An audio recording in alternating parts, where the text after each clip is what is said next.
may mga bagay-bagay na maaari nating gawin o hindi.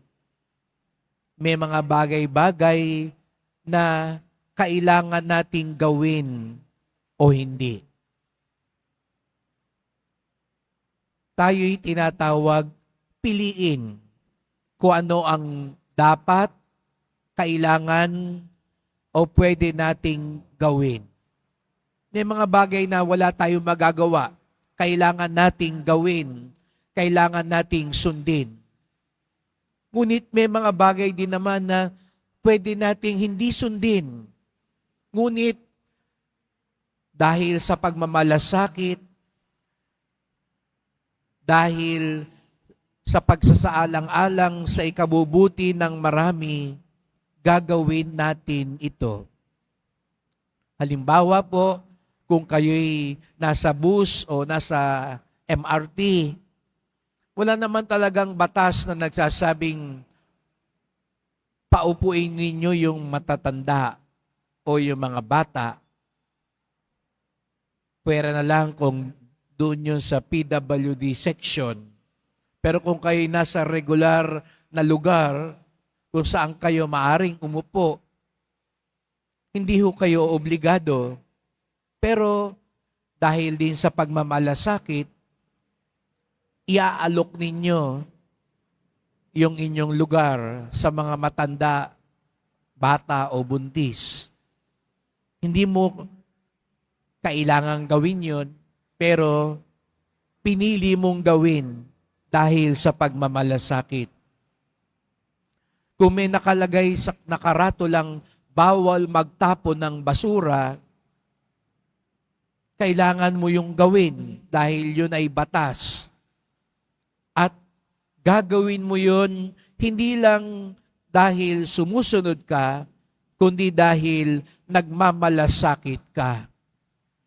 Ngunit kung ito'y lalabagin mo, lalong malaking pagkakamali dahil hindi ka lang sa hindi sumunod, hindi ka rin nagmamalasakit. Mga simpleng bagay na nais ipaalala din sa atin ngayong araw na ito ni Jesus Nazareno. Sa Ebanghelyo, tinanong si Simon ng mga taga-templo kung nagbabayad ba ng buwis si Jesus. At nang magtagpo si Jesus at Pedro, sabi nga ni Jesus, kailangan bang magbayad ang taga-templo, mamamayan? Para bagang sinasabi, ako nga ang anak ng Diyos, ang templo'y tahanan ng aking Ama. Kailangan ba ako magbayad ng buwis doon? Sabi nga ni Pedro, hindi na. Ngunit, bagamat hindi kailangan, ginawa pa rin ito ni Jesus upang magsilbing halimbawa para sa mga tao.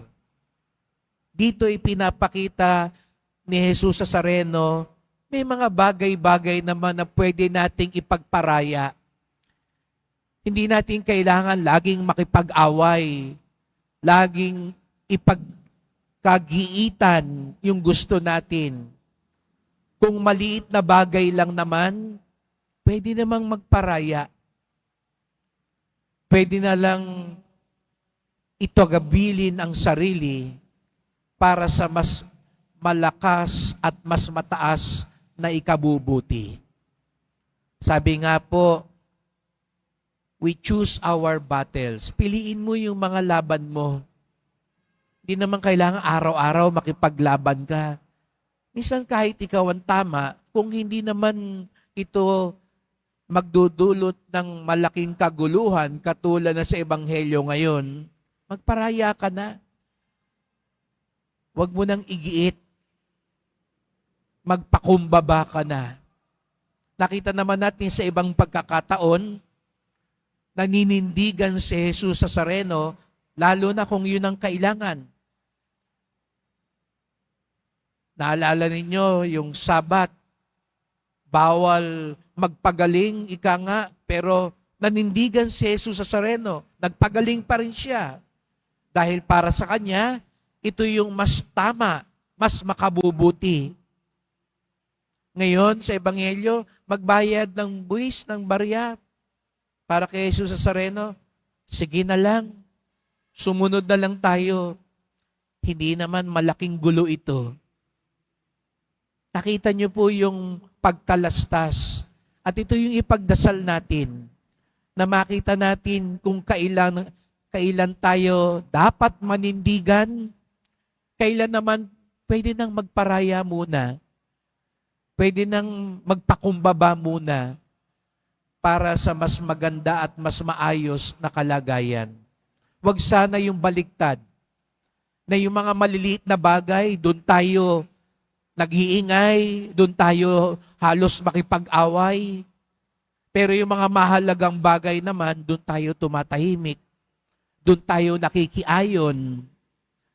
Doon tayo nagsasawalang kibo.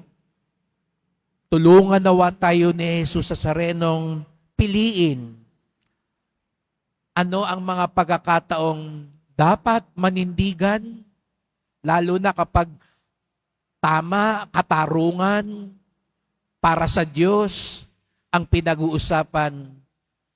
At kailan din ang mga bagay na pwede nang magparaya, lalo na kung hindi naman ganun kahalaga at pwede namang ipagpatuloy ang buhay kung tayo'y makikisang-ayon. Tulungan nawa tayong piliin kailan dapat manindigan, kailan pwede naman magpaubaya.